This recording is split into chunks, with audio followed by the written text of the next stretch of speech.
So right here, we're gonna go about making a liner for this square round.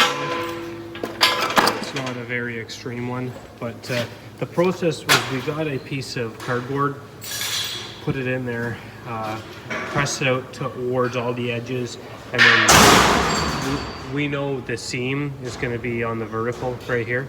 So we press it out towards the edges, trace the top, trace the bottom, and we got this pattern here. Okay, so from this pattern, we added a little bit down here to then cut it out of Tivar. Now, one thing we did is because it's got tight corners, we had to experiment with grooves. So what we did was we grooved the Tivar out and we bent it around, and you're gonna add a certain amount of material thickness.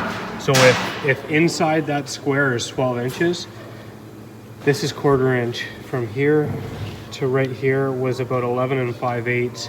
What we found worked by the time you to then get this on the outside when it's bent square, being 12 inches on the outside.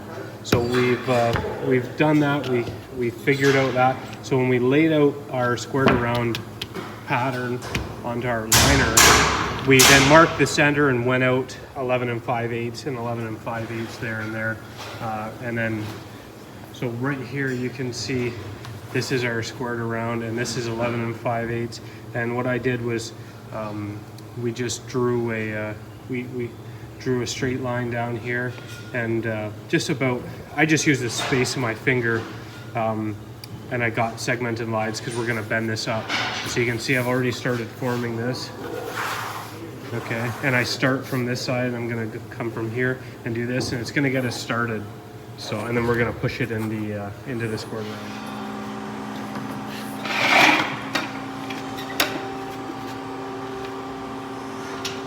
So this doesn't need to be like exactly perfect, but because we can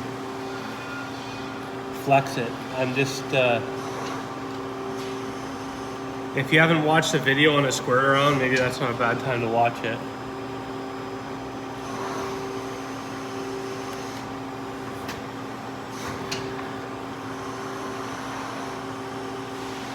I'm gonna keep it here, and I'm gonna go halfway here and then halfway there. Yeah.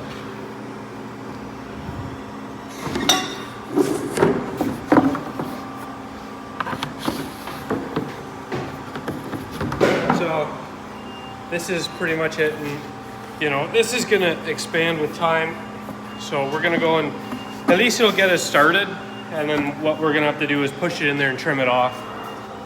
Okay, so here we are. We push the liner in here, and you can see it's not quite exact, but we can massage this a little bit. And what we're gonna have to do is clamp this, get all the gap out, and then on the back side, we're gonna do the same thing. Clamp all the way around, get all the gap out. We're gonna transfer our dimension from here to there, and then what we're gonna have to do is grind it. So right here, you can see we got this nice tight clamp. Over here, again, it's nice and tight. So what we're gonna do is we're gonna cut this down here, and then that's gonna close up. So this is the top of the chute.